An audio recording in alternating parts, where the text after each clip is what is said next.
Welcome to VC storyteller channel. Ashwini Kumar, जिन्हें देवताओं का अमर युगल कहा जाता है, भारतीय पुराणों में स्वास्थ्य, आयु और चिकित्सा के देवता के रूप में पूजे जाते हैं। अगर ये चैनल आपको अच्छा लगे तो प्लीज लाइक और सब्सक्राइब करें। उनका जन्म सूर्यदेव और संज्ञा की संतान के रूप में हुआ। संज्ञा, सूर्यदेव की पत्नी, अपने तेजस्वी रूप से परेशान होकर अश्व का रूप धारण कर ली थी। उनके इस रूप से ही अश्विनी कुमारों का जन्म हुआ। ये जन्म केवल एक अद्भुत घटना नहीं थी, बल्कि इसमें गहरा संदेश छिपा था, धैर्य, सेवा और मानवता का महत्व। अश्विनी कुमार अत्यंत सुंदर और तेजस्वी देवता थे। उनका रूप और चरित्र दोनों ही पूर्णतया दिव्य थे। वीडियो अच्छी लगे तो प्लीज लाइक और सब्सक्राइब करें। वे केवल देवताओं के चिकित्सक नहीं बने, बल्कि मानवों के जीवन में स्वास्थ्य, आनंद और कल्याण के प्रतीक बने। उनकी दैवीय उपस्थिति से न केवल लोगों का शारीरिक स्वास्थ्य सुधरता था, बल्कि मानसिक और आत्मिक शक्ति भी प्राप्त होती थी।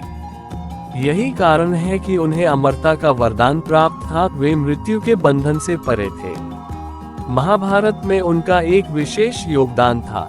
जब पांडु की पत्नी माद्री को संतान का वरदान चाहिए था, तब अश्विनी कुमारों ने उन्हें यह वरदान प्रदान किया कि वे उनके माध्यम से पुत्रों का जन्म दे सके। इस प्रकार माद्री से नकुल और सहदेव का जन्म हुआ। ये वरदान केवल संतान देने का नहीं था, बल्कि इसमें अश्विनी कुमारों की करुणा, दैवीय न्याय और सेवा की भावना भी शामिल थी। उन्होंने ये दिखाया कि सच्चा देवत्व केवल शक्ति और पराक्रम में नहीं, बल्कि दूसरों के कल्याण और सेवा में निहित होता है। अश्विनी कुमारों का जीवन और कार्य ये भी दिखाता है कि वे केवल शारीरिक चिकित्सा के देवता नहीं थे, बल्कि मानसिक और आत्मिक स्वास्थ्य के भी संरक्षक थे। वे संकट और रोग के समय हमेशा मानवता की सहायता के लिए उपस्थित रहते थे। उनके अमरत्व का रहस्य यही था कि उन्होंने कभी भी अहंकार या लालच को अपने जीवन में प्रवेश नहीं दिया। उनका जीवन सेवा, करुणा और धर्म के सिद्धांतों पर आधारित था। उनकी कथाएं ये भी सिखाती हैं कि असली अमरता केवल मृत्यु न आने में नहीं, बल्कि दूसरों के जीवन में सकारात्मक प्रभाव छोड़ने में है। अश्विनी कुमारों ने अपने जीवन के माध्यम से यह संदेश दिया कि जब कोई व्यक्ति अपने ज्ञान, शक्ति और संसाधनों का प्रयोग दूसरों के कल्याण के लिए करता है, तो वह न केवल अमर बन जाता है, बल्कि मानवता के लिए एक प्रेरणा भी बन जाता है। महाभारत और अन्य पुराणों में अश्विनी कुमारों का वर्णन बार बार आता है। वीडियो अच्छी लगे तो प्लीज लाइक और कमेंट करें। उनका अमरत्व केवल उनके जन्म और शारीरिक अस्तित्व में नहीं, बल्कि उनके कृत्यों, उनके ज्ञान और उनके संदेश में निहित है।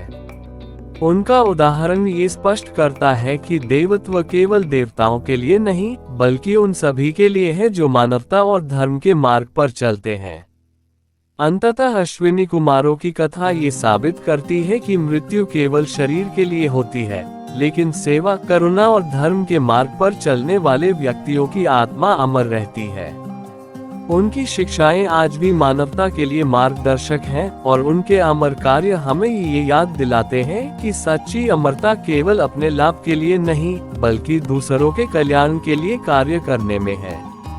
इस प्रकार अश्विनी कुमार न केवल दिव्य चिकित्सक और अमर देवता थे, बल्कि मानवता के लिए अनंत प्रेरणा का स्रोत भी बने।